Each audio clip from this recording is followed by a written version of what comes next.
What's going on, everybody, and welcome back to the channel. So the news has been out for a few hours now, a little while, that the former Clemson commit and current five-star cornerback Daylen Everette has now committed to Georgia, adding to their already elite-looking recruiting class, specifically in the secondary with this class.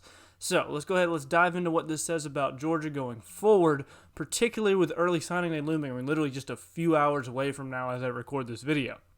Well, as far as on the field is concerned, this is obviously a huge get for Georgia, who needs help in the secondary going forward. I mean, they're looking to avoid being put in another situation similar to what they were put in this year, where they had incredible amounts of roster turnover in the secondary, and they were left with a lot of depth issues, a lot of experience issues. So they're definitely trying to stockpile to avoid running into a similar situation. I mean, they still are incredibly shorthanded in the secondary this year. And you know, it does mean that they will have good youth going forward because of the lack of experience they've had, and some of the young guys getting to play early. But it still also shows secondary is a huge position of need. And any given year, you could have incredible roster turnover at every position. But the secondary in particular, you can have a lot of guys. I think Georgia lost 7 of their top DBs from last year's team in 1 year. Some of them to the transfer portal, some of them in the NFL. That's a lot. That's a lot of players to lose at any position. And so this stockpiling in the secondary is really, I think, an effort to try to avoid a situation similar to that in the future. Now, specifically with Everette, he is a big physical corner. He's got speed in the 4.4, maybe low 4.5 range, so not incredibly fast, but fast enough. And he loves to play very physical. He loves to press people off the line. He beats up receivers all the time, and he's an IMG Academy, so it's not like he's going up against scrubs either. He's going up against the best of the best in high school football, and he just beats receivers up the line all the time. He stays physical throughout their routes, really gets physical during route transitions, and that's exactly how Georgia themselves wants to play in their secondary. Georgia wants their corners to be very physical at the line of scrimmage. They run a lot of press man coverages. And also they want them to maintain physicality through the breaks of a route, because you notice a lot of times, especially in these bigger games, these SEC championship games, these playoff games, you'll see the referees sort of let a lot more slide in the secondary. Generally speaking, now it depends on the crew, but normally they kind of keep the flag in the pocket a little bit more and let the players play a little bit in some of these big games, and I think Georgia sort of knows that and likes to take advantage of that. If you look at some of the corners they've put out in the last few classes, Eric Stokes particularly comes to mind, of corners they're very handsy. They love to stay connected and have constant contact, hands on a receiver, and it makes it very difficult for a lot of receivers to get open against it. Really can separate the good and the great receivers, how well they can deal with a physical corner. So Daylen Everette fits that mold perfectly for what Georgia wants to do. And you couple that with the freshman corner, Keely Ringo, who's been having an up and down year. He's shown some flashes of absolute greatness, and he's also had some pretty obvious growing pains as a true freshman, which is to be expected. And I say true freshman, it's his second year on campus.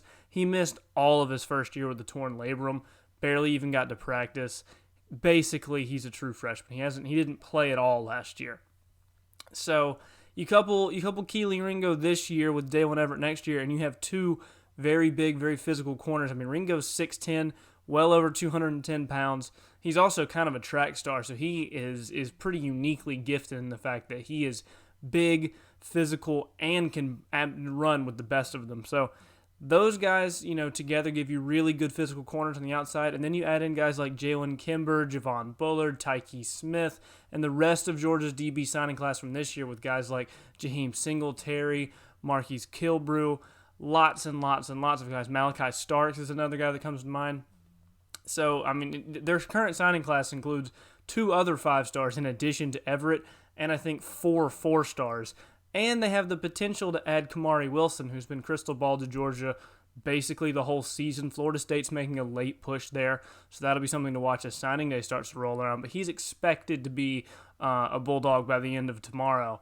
And so, you put all that together, and you can quickly start to see the kind of secondary that Kirby Smart and Coach Jamil Adai are building in the secondary in Athens.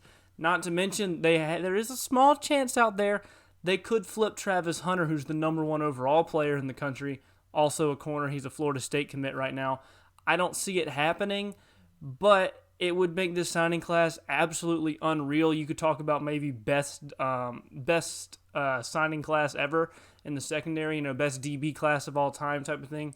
Even without Travis Hunter, there's an argument to be made that this is building up to be the best DB class of all time if you just add Kamari Wilson. And that'll have to play out on the field. These guys are just high school kids. Stars don't mean really anything once you get to campus, but it just does show the level of talent that they're pulling into the secondary and the types of kids that they're getting. And before everybody runs to the comments to go and yell about how all of them are going to transfer, half of them are going to transfer because they're not getting any playing time and Georgia's just going to lose to Bama again anyway. Before we get all of those comments in there, because I know they're coming, that, first, we don't know if any of them or all of them or how many of them will transfer to begin with. So, just to begin with that. Secondly, even if you assume half of them do transfer, right, that's the reason that you recruit a position group like this. That's the reason you get this many guys in a class, because you never know when someone's going to transfer, especially in today's college football with, as Lane Kiffin calls it, free agency, where the guys are going to go where they can make the most money, which is a very blunt way to put it from a coach, but that's what you have Lane Kiffin for. But with the transfer portal like today, you never know when guys are just going to up and leave your program. That's why you recruit like this. That's why you get so many talented guys to build talented elite level depth in your program, so that you can afford to lose some guys to the portal. If you get an injury even and your backups are just as talented or almost as talented as the starters, that's the entire reason that you build a class this way. So, to me, that just sounds like people who are mad that he didn't go to wherever they wanted to go. It's not a very good argument, in my opinion, to be like, well, you shouldn't be happy because he's probably going to transfer anyway. Not even remotely accurate, and also makes no sense for why. It literally is the exact argument for why you should be excited if they're pulling in this many guys at one position group. We've already seen how good Georgia's defense is and can be with the front seven that they've put together this year, which will obviously drop off in years to come. But, we've seen, not just this year, but even in years past, Georgia's front sevens have been really, really good. Really good. But if you keep bringing in guys like this to the secondary, you can get even better, with the back end being currently by far the greatest weakness of the Georgia defense this season in particular. You improve that. You take a little bit of a dip in the front seven, but if you improve the secondary more than the front seven gets worse, that's a net positive. And we already know how good Georgia's defense has been this year. I don't expect that to really change. They might not be, as ridiculously historic numbers they put up this year, but they're going to be an elite defense for years to come, especially with recruiting classes like this being put together. Now, for the off-the-field impacts, this is also huge for Georgia, because I think it shows that all of the noise that's been surrounding this program after the SEC championship game in particular means nothing as far as recruiting is concerned, or at least a lot less than people are or want to make it out to be. You see all this controversy around the Georgia quarterback situation and how Georgia can't beat Alabama and all that, and it gets huge media coverage. It's all anybody wants to talk about around Georgia right now.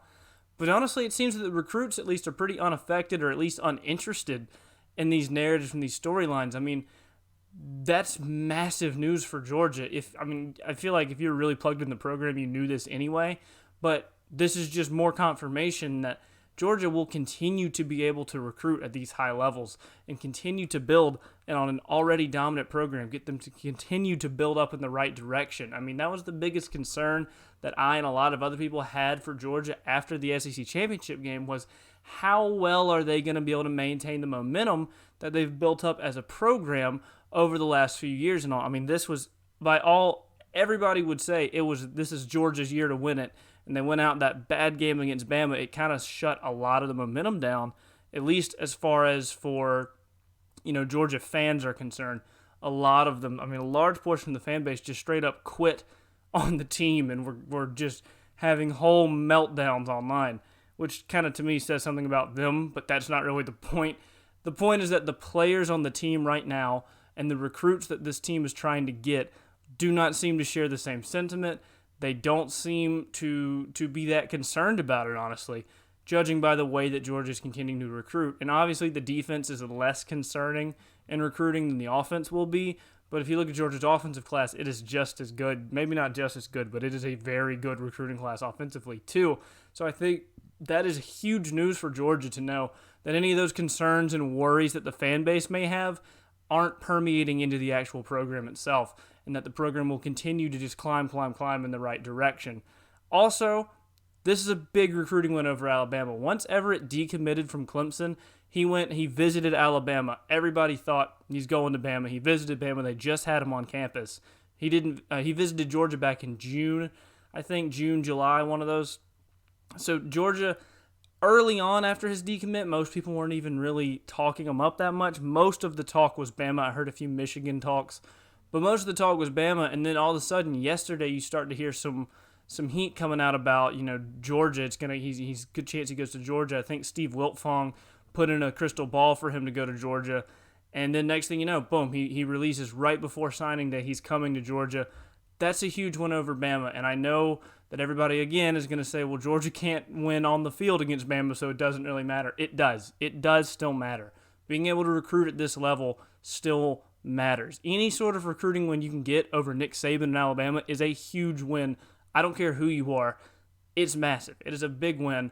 Similar to that point, this is a big loss for Clemson, who's a program who has some real adversity and controversy for what feels like the first time in forever. And, I would like to go into some detail about that, but I'm going to make a whole nother video on it, going way more into detail on Clemson in a separate video, because I do feel that truly deserves its own content piece on the channel. And so if you want more of the Daylen Everette impact and just on the Clemson side of it, I will have another video up shortly talking about Clemson's side of not just this, but the coordinator change, the AD change, all of that. So be on the lookout for that. With all that being said, though, again, this is a huge win for Georgia, regardless of what people may say, and it's a sign that the program, like I said, is continuing to build in the right direction, going forward, despite all of the on-the-field results and drama from the SEC championship game, which is just amazing news for Georgia fans, for the program as a whole, and anybody inside the program, I think, already sort of knew that it wasn't as bad as people wanted to make it out to be in the national media. Anyway, that's all I've got for you guys on this one. If you made it this far in the video, go ahead and drop a like and subscribe to the channel for more college football content like this in the future, because it really does help the channel out a lot. It helps us grow. Thank you guys for all the support you've given so far. Also, comment down below your thoughts on this situation as a whole, what you think it means for Georgia. Does it really matter if it's a big win over Alabama? Any thoughts you have on this going forward, on-field stuff, off-field stuff, whatever you want, put it down in the comments. I'll try to get back to you. Anyway, thank you guys so much for watching. I will see you all next time.